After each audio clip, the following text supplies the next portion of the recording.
நீதிமொழிகள் 29ஆம் அதிகாரம். அடிக்கடி கடிந்து கொள்ளப்பட்டும் தன் பிடரியை கடினப்படுத்துகிறவன் சகாயமின்றி சடுதியில் நாசமடைவான். நீதிமான்கள் பெருகினால் ஜனங்கள் மகிழ்வார்கள், துன்மார்க்கர் ஆளும் போதோ ஜனங்கள் தவிப்பார்கள். ஞானத்தில் பிரியப்படுகிறவன் தன் தகப்பனை மகிழ பண்ணுகிறான், வேசிகளோடே தொந்திப்பானவனோ ஆஸ்தியை அளிக்கிறான். நியாயத்தினால் ராஜா தேசத்தை நிலைநிறுத்துகிறான், பரிதான பிரியனோ அதை கவிழ்க்கிறான். பிறனை முகஸ்துதி செய்கிறவன் அவன் கால்களுக்கு வலையை விரிக்கிறான். துஷ்டனுடைய துரோகத்திலே கண்ணி இருக்கிறது, நீதிமானோ பாடி மகிழுகிறான். நீதிமான் ஏழைகளின் நியாயத்தை கவனித்தறிகிறான், துன்மார்க்கனோ அதை அறிய விரும்பான்.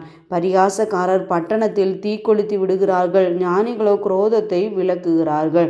ஞானி மூடனுடன் வழக்காடுகையில் சினத்தாலும் சிரித்தாலும் அமைதி இல்லை. இரத்தப்பிரியர் உத்தமனை பகைக்கிறார்கள், செம்மையானவர்களோ அவனுடைய பிராணனை காப்பாற்றுகிறார்கள். மூடன் தன் உள்ளத்தை எல்லாம் வெளிப்படுத்துகிறான், ஞானியோ அதை பின்னுக்கு அடக்கி வைக்கிறான். அதிபதியானவன் பொய்களுக்கு செவி கொடுத்தால் அவன் ஊழியக்காரர் யாவரும் துன்மார்க்கர் ஆவார்கள். தரித்திரனும் கொடுமைக்காரனும் ஒருவரை ஒருவர் சந்திக்கிறார்கள், அவ்விருவருடைய கண்களுக்கும் கர்த்தர் வெளிச்சம் கொடுக்கிறார். ஏழைகளுடைய நியாயத்தை உண்மையாய் விசாரிக்கிற ராஜாவின் சிங்காசனம் என்றும் நிலை பெற்றிருக்கும். பிறம்பும் கடிந்து கொள்ளுதலும் ஞானத்தை கொடுக்கும். தன் இஷ்டத்திற்கு விடப்பட்ட பிள்ளையோ தன் தாய்க்கு வெட்கத்தை உண்டு பண்ணுகிறான். துன்மார்க்கர் பெருகினால் பாவமும் பெருகும், நீதிமான்களோ அவர்கள் விழுவதை காண்பார்கள். உன் மகனை சிற்றை செய், அவன் உனக்கு ஆறுதல் செய்வான், உன் ஆத்துமாவுக்கு ஆனந்தத்தை உண்டாக்குவான். தீர்க்க தரிசனம் இல்லாத இடத்தில் ஜனங்கள் சீர்கட்டு போவார்கள், வேதத்தை காக்கிறவனோ பாக்கியவான்.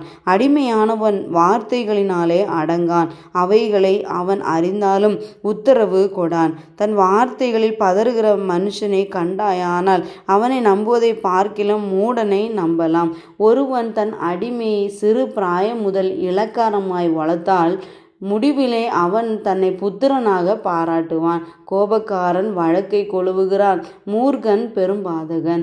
மனுஷனுடைய அகந்தை அவனை தாழ்த்தும், மனத்தாழ்மை உள்ளவனோ கனமடைவான். திருடனோடே பங்கிட்டு கொள்ளுகிறவன் தன் ஆத்துமாவை பகைக்கிறான். சாபத்தை அவன் கேட்டாலும் காரியத்தை வெளிப்படுத்த மாட்டான். மனுஷனுக்கு பயப்படும் பயம் கண்ணியை வருவிக்கும், கர்த்தரை நம்புகிறவனோ உயர்ந்த அடைக்கலத்திலே வைக்கப்படுவான். ஆளுகை செய்கிறவனுடைய முக தரிசனத்தை தேடுகிறவர்கள் அநேகர், ஆனாலும் அவனவனுடைய நியாயம் கர்த்தராலே தீரும். நீதிமானுக்கு அநியாயக்காரன் அருவருப்பானவன், சன்மார்க்கனும் துன்மார்க்கனும் அருவருப்பானவர்கள்.